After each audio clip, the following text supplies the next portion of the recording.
Desde un rascacielos que roza las nubes hasta el bisturí de un cirujano, el acero está literalmente por todas partes. Pero a ver, ¿cómo es posible que un mismo material sea tan increíblemente versátil? La respuesta, ojo, no está en lo que vemos a simple vista, está escondida en su arquitectura invisible. Hoy nos vamos a meter a arquitectos atómicos para desvelar los secretos del acero. Duro como para una espada, pero flexible como para un rascacielos. Parece un contrasentido, ¿a que sí? Pues la clave está en que no hablamos de materiales diferentes, que va, hablamos del mismo material, pero eso sí, diseñado a medida. Es como un baile de precisión a escala atómica, un juego entre la fuerza y la flexibilidad. Y todo empieza con el primer paso, la elección. Sección 1. La base. A ver, antes de construir nada, hay que elegir los ladrillos, ¿no? Pues en ingeniería esta decisión no es ninguna tontería. Es literalmente el cimiento sobre el que se va a levantar todo lo demás. Pensemos en esto. A nadie se le ocurriría intentar esculpir madera con las herramientas de un alfarero. Pues igual, el material impone sus propias reglas del juego, condiciona el diseño, dicta cómo se fabrica y al final del día es lo que determina si un producto va a ser un éxito o un auténtico fracaso. Sección 2. El plano. Venga, ahora vamos a hacer un viaje alucinante al interior del metal. Dejamos atrás el mundo que vemos, el mundo macro, para explorar esa arquitectura secreta que define su carácter, su alma y, por supuesto, su fuerza. En el mundo de los átomos, básicamente hay dos maneras de organizarse, o el caos total o una disciplina casi militar. Hay materiales, como el vidrio, por ejemplo, que tienen una estructura amorfa, desordenada, como si hubieran tirado los átomos de cualquier manera. Pero los metales... ¡Oh! Los metales son otra historia. Ellos forman estructuras cristalinas, redes de átomos perfectamente alineados, como soldados en formación. Y es precisamente ese orden lo que les da esa fuerza tan increíble que tienen. Aquí tenemos nuestra primera pieza de Lego atómica, la estructura cúbica centrada, o CC para los amigos. Fijaos bien en ese átomo que está justo en el centro. Esta es la configuración favorita de metales como el hierro o el cromo, y es absolutamente clave para entender cómo se comportan. La segunda pieza de nuestro puzzle es la cúbica centrada en las caras, o CCC. Aquí la cosa cambia. Los átomos se colocan en el centro de cada una de las 6 caras del cubo. Esta disposición es más compacta, más apretadita, y es la que encontramos en metales que son muy dúctiles y buenos conductores, como el aluminio, el cobre o el oro. Y la tercera estructura fundamental es la hexagonal compacta, donde los átomos se apilan formando capas, un poco como en un panal de abejas. Es la típica de metales como el zinc o el titanio.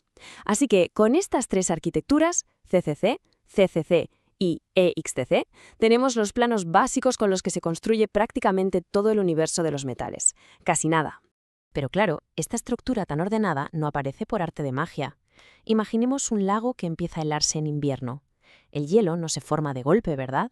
Empiezan a crecer pequeños cristales desde diferentes puntos. Pues con los metales pasa exactamente lo mismo. Al enfriarse desde el estado líquido, nacen unos pequeños cristales que llamamos granos.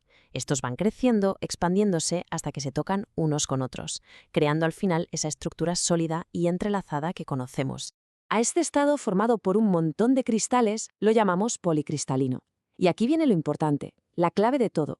El tamaño de esos granos lo es todo. Por lo general, cuanto más pequeños sean los granos, más resistente y a la vez más dúctil es el metal. Por eso, controlar su tamaño es una de las herramientas más potentes que tiene la metalurgia. Sección 3. La receta. Vale, un metal puro es como un ingrediente base. Harina, por ejemplo. Para crear algo extraordinario necesitamos una buena receta. Y sinceramente, ninguna receta ha sido más importante para la humanidad que la de la aleación de hierro y carbono que todos conocemos como acero. Una aleación es, para que nos entendamos, como cocinar con metales. Se funden dos o más elementos juntos para crear un material nuevo con propiedades mejoradas, superiores. En el caso del acero, pues cogemos el hierro como base y le añadimos un ingrediente que, aunque lo echemos en cantidades minúsculas, lo transforma por completo, el carbono. Y este es el mapa del tesoro para cualquier metalúrgico, el diagrama hierro-carbono. Sé que puede parecer un poco intimidante, pero en realidad es nuestra guía. En el eje vertical, la temperatura. En el horizontal, el porcentaje de carbono. Cruzando esos dos datos, el mapa nos chiva qué tesoro, o sea, qué tipo de estructura atómica vamos a encontrar. Es literalmente la clave para forjar cualquier tipo de acero que se nos ocurra. A temperaturas muy altas, allá arriba en el mapa, vive la austenita. Pensemos en ella como si fuera la masa madre del acero.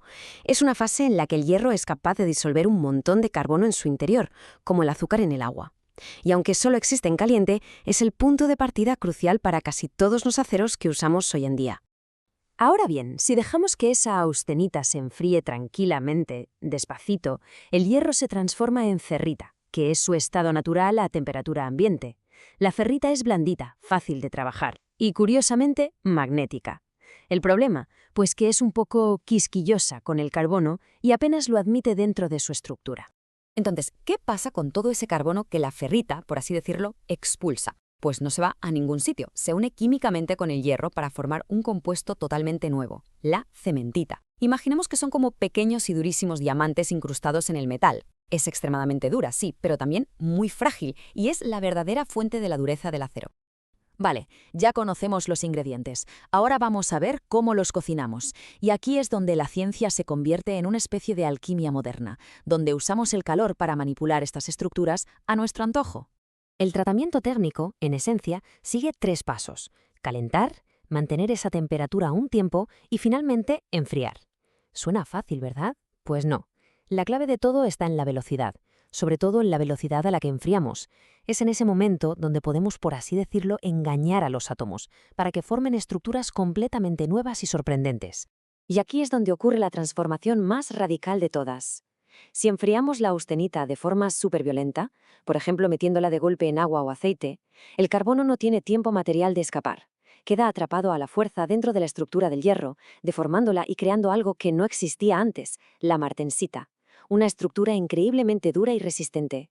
Esta tabla resume perfectamente el poder de esta alquimia del acero. A ver, si queremos la máxima dureza posible, usamos el temple, un enfriamiento brusco que nos da martensita. Si buscamos justo lo contrario, ablandar el acero y que sea más fácil de trabajar, usamos el recocido, con un enfriamiento súper lento. Y para encontrar el equilibrio perfecto, el punto dulce, aplicamos un revenido a una pieza que ya hemos templado. Con esto sacrificamos un poquito de dureza, pero ganamos un montón de tenacidad, para evitar que se rompa como el cristal. Así que, al combinar distintas recetas de carbono con diferentes cocciones, o sea, distintos calentamientos y enfriamientos, no obtenemos un solo material. ¿Qué va? Obtenemos un universo entero de aceros, cada uno diseñado para un propósito muy específico. La cantidad de carbono de verdad lo es todo. Con menos de un 0,25% tenemos un acero superdúctil, ideal para estampar la carrocería de un coche. Si subimos un poco la dosis, pues tenemos el equilibrio perfecto para fabricar ejes y tornillos que aguanten lo suyo. Y si le metemos más carbono, creamos aceros duros, listos para soportar cargas pesadísimas. Son pequeños ajustes en la receta, sí, pero que provocan diferencias gigantescas en el rendimiento final. Y así, de esta manera, cerramos el círculo.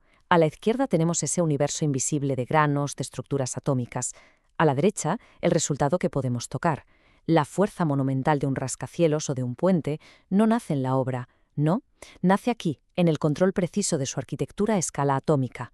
Lo más grande depende siempre de lo más pequeño. Hemos aprendido a ser arquitectos atómicos, a ordenar átomos de hierro y carbono para levantar nuestra civilización. La pregunta que queda en el aire es, ¿con este poder, cuáles serán los materiales del futuro? ¿Qué nuevas arquitecturas atómicas estamos a punto de descubrir?